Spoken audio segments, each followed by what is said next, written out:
with where we were and weren't really looking to improve anything. And I think the Greek Experience Model program, the GEM program, really is what has pushed us to be at the point we are now, where we're really pushing forward full speed ahead. So the GEM application came out in the summer. We had a conversation with our chapter over email about, do we think this is worthwhile? Do we need to improve? And that conversation was fantastic. I think it was the first time we had like a full-scale conversation about where we are and if we did or didn't need to be moving forward and changing things. But not only changing things, like holding ourselves to a higher standard. So the conclusion of that was obviously that we wanted to apply for the program and like dive right in. We applied, we were part of the pilot program last semester, and that was pretty much like laying a foundation. I think like a lot of buy-in was important during that semester, but also like getting into the frame of switching the frame from what we do is good, let's continue to do it, what minor changes can we make, to like let's rethink our experience and make sure that the members are getting what they need. Mm-hmm. So Ellie did the program last year. It kind of like bulldozed this new pathway, kind of like getting past all of the just like the kind of like complacency that people had and like paving this new way. And then it came to my term, and there was the option to reapply and like start like the full GEM program that they've kind of like remodeled a little bit. And so many people, I heard from so many people that were really interested in continuing. So we applied, we got in again. We're now doing the GEM program. And I mean, it's just so great. Like I said, Ellie kind of paved the way, and now we're just like trying to keep pushing forward. I feel like it's like kind of like a mountain. Like we worked like our entire way up, and now we're at this point where like, I'm totally stealing this from another one of our officers, Cozy Audie. She's our scholarship chair, but she likes to say like, we're good. Everything is good. Our programs are good. Our members are good. Everything's like pretty good, but we're at this like good level where if we don't keep pushing, we can easily fall right back down. And like, what do we need to do to push ourselves to that next level? And the GEM is really helping us with that, because we're meeting one-on-one with Greek Life staff members, and they're asking those critical questions like, what are you doing now? How can you improve it? How can you, like, what do you picture your chapter being in 10 years? And what steps do you have to take now to do that? So that's kind of like our giant question. Like, how can we become excellent instead of like just good? Yeah, and I think we've realized that like the answer to that is we need to get back to what makes us Delta Gammas. Mm-hmm. I think we talk a lot about our community here and the things that our chapter does, but what Delta Gamma values and rituals are really setting the tone for our members' experiences, and how can we like identify the bright spots and make sure that we're capitalizing on that. So we also want to focus on what programs and what discussions and what chapter activities are like facilitating that learning and facilitating the practical application into your real life, because that's the direction we need to be moving. So we have a lot of ideas. We're going to try to like skim over some of them, but we're idea generating people. So like my goal and my position over this year is to have a lot more conversation about our formal ritual. I think it's something that we always do. It's like a written in program, so of course we follow the book. We're really good at that. But before and after every formal ritual, like a whole chapter reflection. I think the next step this semester is going to be, what are the actual rules about just talking about ritual? Because you can't quote it, but that's kind of the only rule. Like, you can talk about what's special to you. You can talk with non-Delta Gammas about what about your ritual you love, as long as you're not like giving away the secrets. And I think we have some misconceptions in our community and definitely in our chapter about that, just because we don't talk about it a lot as a chapter. We also want to make our formal chapter ritual that we do every chapter much more personal. I think it's easy to think our chapter has this conception right now that the ritual has to be done the same way, and that if you don't like it, there's nothing you can do. But I think there's Delta Gamma has a lot of room for reinterpreting that and making sure we're adding things that are special for us. So that's definitely a goal moving forward. And I actually have the ritual crew and some other crews, so that's just general members that are kind of assigned. They kind of picked, but we were shuffled into like these crews. So general members are currently brainstorming what we can do to make that chapter ritual more personal, and we plan to implement that after initiation when our new members join us for that ritual. Yeah, and then some other things we're thinking, just because this spring semester is so busy, we're so programmed, just like Greek life in general is so programmed in the spring, we're trying to revitalize everyone in the fall, because the fall is a lot slower, and save some of our bigger programs for the fall. So some things that we want to do is have like one to two small events per week that are not mandatory, that change topics. So maybe one day it's a discussion about ritual, and the next day it's taking a latte making class. Like very different topics, different days, different times, just trying to reach as many members as we can, and changing the mindset from, for a program to be successful, we need the entire chapter to be there, like 100% attendance. Like that is not what we want. We want, if 5 members show up and they got something out of it, that is a success.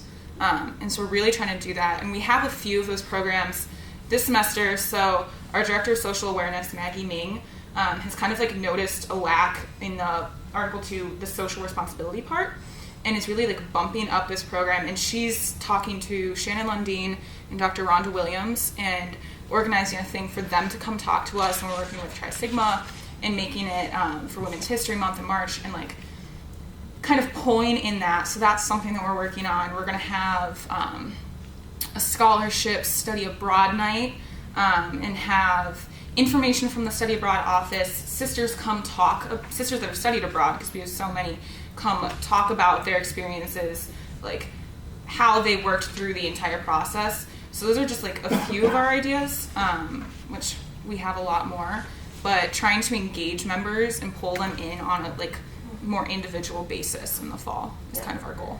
I think something we really learned in the fall semester through the GEM program was that we weren't really targeting every area of like the Greek experience model map, so we weren't hitting every single level, and just giving people opportunities that if they were at that analyzed level and they wanted to have a more in-depth conversation about a ritual, we weren't really providing that opportunity. And so what we want in the fall semester, starting in the fall semester and hopefully continuing after that, is just more opportunities for people to talk about things at the level they're at and to come together and talk about their experience.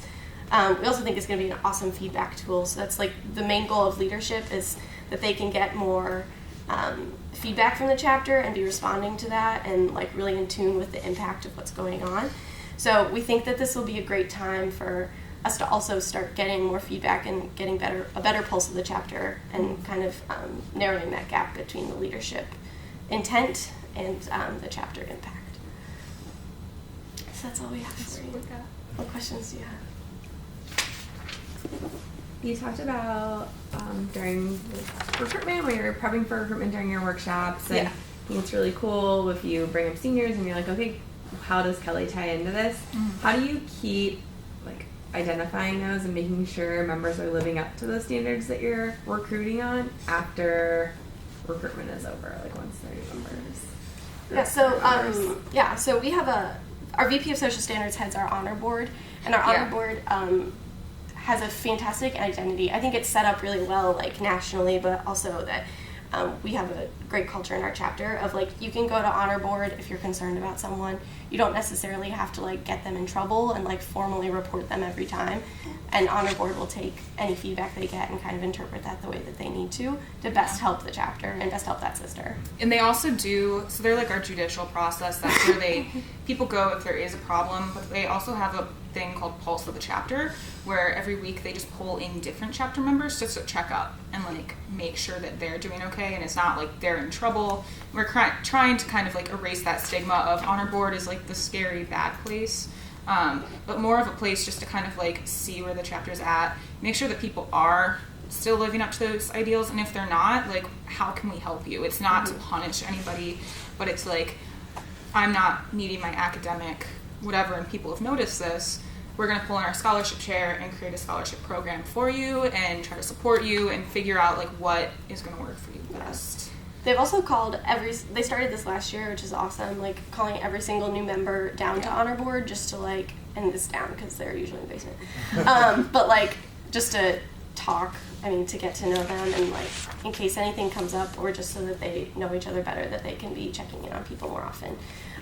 Also, Honor Board does a lot of positive recognition. They just started an Article 2 award this year. Probably should have talked about, but so Article 2 award started it's happened 2 times. So there's one for new members and there's one for initiated members. It's for, you can nominate women who are really living every value that Delta Gamma holds. So that's been really cool, and that kind of came from the morale crew as well. So those are general members that came up with that idea, and people are responding really well. So yeah.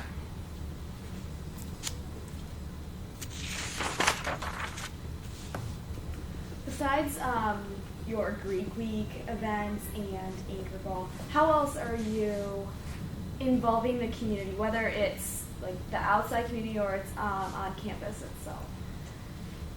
Whether that's like through like your philanthropy, or how does that work?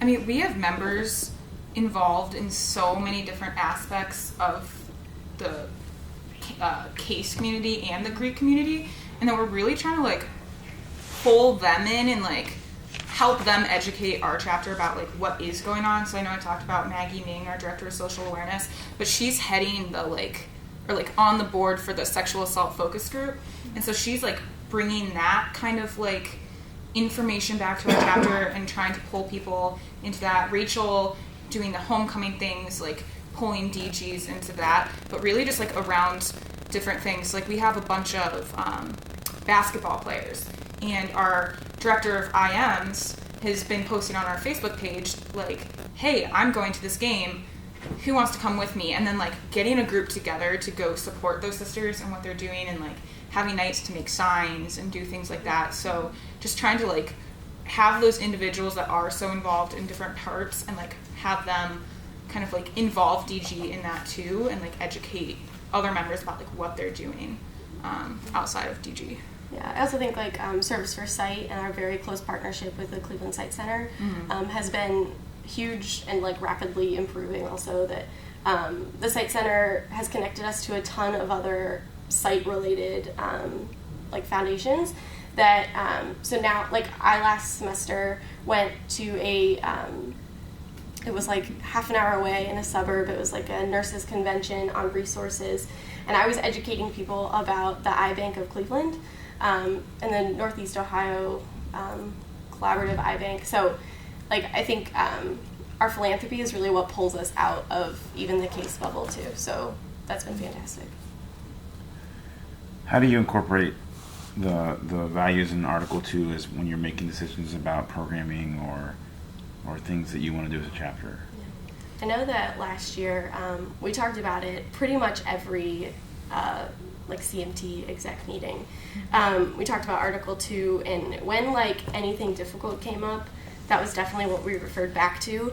I wish that I could say like there's like something that holds us accountable to that, but I think it's just like our leadership has been consistent in pulling us back to our values. I think that's just something that's been passed down to us. But you can speak to this. Yeah, like each of our programs, like, or the goal of each of our programs is to hit back to one of those points, or like multiple of those points. So Happy Hannah, for example, really fell under the friendship category because we noticed a gap in that friendship area. So like we're a growing chapter. We always, as Ellie likes to say, like we thought of ourselves as a small chapter, and now we have 130 members, and that's not so true. So like what can we do to kind of like get back to that friendship among everyone? And so like that program kind of like fit there, but just trying to like relate each of our programs back to like a specific point of Article 2 is something that we talk about at CMT. We recently went to Delta Gamma Institute in Columbus. Half of our CMT went, and there were Delta Gammas from across the entire country. And one of the main focuses of Delta Gamma Institute, it was like leadership in a broad sense, but also focusing in on Article 2 and evaluating everything we do. And so that was great to like hear what other people are doing and things that they're doing that relate back, and like bouncing ideas off of that. And then also with our new members, I was like all inspired about Article 2 when I came back from Institute, trying to kind of like instill Article 2 and get them excited about it now. So I know we encouraged, we just had Big Little Reveal, encouraged Bigs to do some sort of craft for Article 2. So for my little, I like painted in Article 2 for her on a thing to hang on her wall, and she was like, oh, what's this? And I kind of like explained it to her and like why it's important, and hopefully like having that at the new member level, they can kind of like grow with it, and like they're not going to understand its full importance right now, but like by the time they're a senior, hopefully it'll mean a lot to them. So that's like something we're trying to start like at the base and like work our way up. And during the sophomore pursuit, there's an activity and a discussion and a whole like hour dedicated to talking about the Delta Gamma values, focusing on Article 2, also bringing in other aspects of our ritual and like what's important to the members, and like applying that to the goals that you have in life. So I think it's definitely a culture for our chapter. So you discussed how you've been using alumni in your recruitment process, which is great.